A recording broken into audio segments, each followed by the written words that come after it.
Hey guys, it's Mary Beth. I wanted to go over with you today my recipe for some sweet southern cornbread. It's rainy here in Naples and I have a pot of pinto beans on the stove that I'll show you in a little bit. And there's no better accompaniment with pinto beans than a big slice of cornbread. So I want to go over my ingredients real quick. I have a little cheat for you and I use 1 box of Jiffy cornbread mix. I have eggs, sugar, self-rising flour, and milk. I've never actually written this recipe down, so I will have to get my precise measurement for the milk because I normally just eyeball it, but we'll get the precise measurement today. I'm going to be making my cornbread in my special Pyrex bowl. I'm sure I'll do a whole post about, or a whole video about Pyrex at some point. I have a very massive collection and I love it probably more than my kids. Just kidding. So first thing we're gonna do is Jiffy. So this whole box gets emptied in here. I've already got the oven heating up to 400 degrees and I have my cast iron skillet on the stove. I have put oil in it and I have taken a paper towel to oil the bottom and all of the sides. If you don't have a cast iron skillet, which I highly recommend that you do get, then you can always bake this in an 8x8. It'll be really high rise on an 8x8, but you could do 9x13. It's gonna make a smaller rise, but you'll have enough to serve a big family. So we've got our cornbread mix in. Next thing I'm gonna put in is self-rising flour. I like to use self-rising flour because it gives it a good lift. So I don't really do a whole lot of packing this down. It's already been sifted, so I'm just gonna add that in. That was 1 cup of self-rising flour.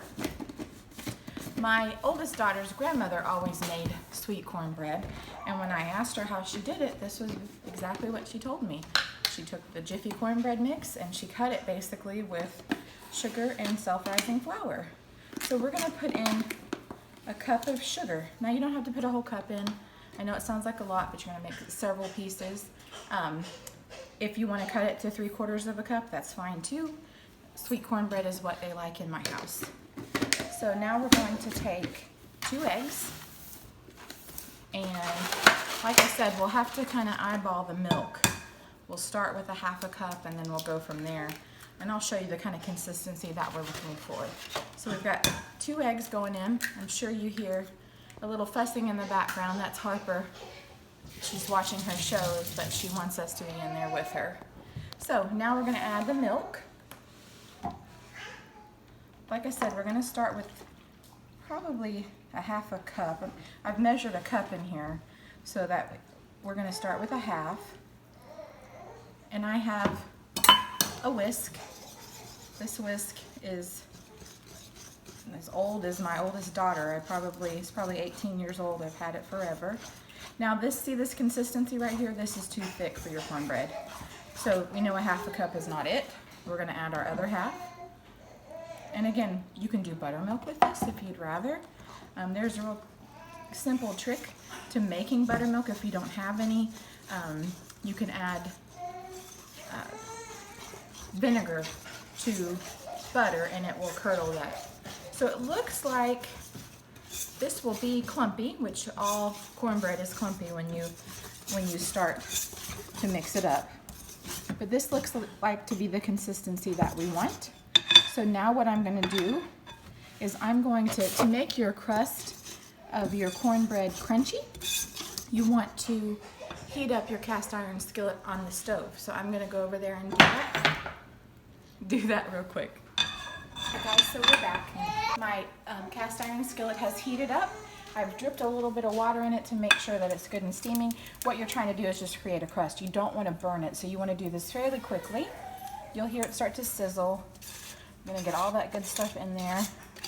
My cast iron skillet was actually given to me by my mom probably, I don't know, 20 years ago. And my husband takes such good care of it, so it always looks good. I'm gonna get rid of this. Now that's done, and it's ready to go in the oven. I've not quite come up to temperature yet, but I'm gonna go ahead and throw it in there. We'll turn this off. And remember, you don't want to leave that too long because you're gonna burn the top of your of your cornbread because we're going to flip it out. So just wanted to give you a peek into my pinto beans that are for supper tonight. I've put ham in here. This actually was ham from Easter that I froze the leftovers for. So anyway, I'll be back when it's done and we'll show you our ending cornbread. Hey guys, so we're back and our cornbread is done. Earlier in my post I said to make buttermilk, you add vinegar to butter. That is not what I meant.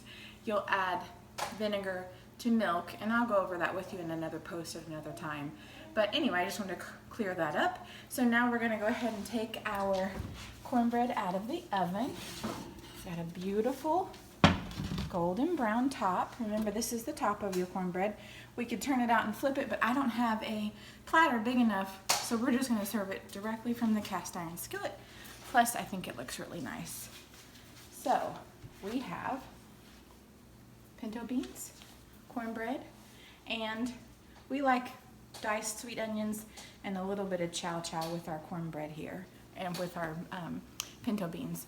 I hope you enjoyed this post. Let me know in the comments if you have any questions, and also subscribe to my channel. Thanks, take care, bye.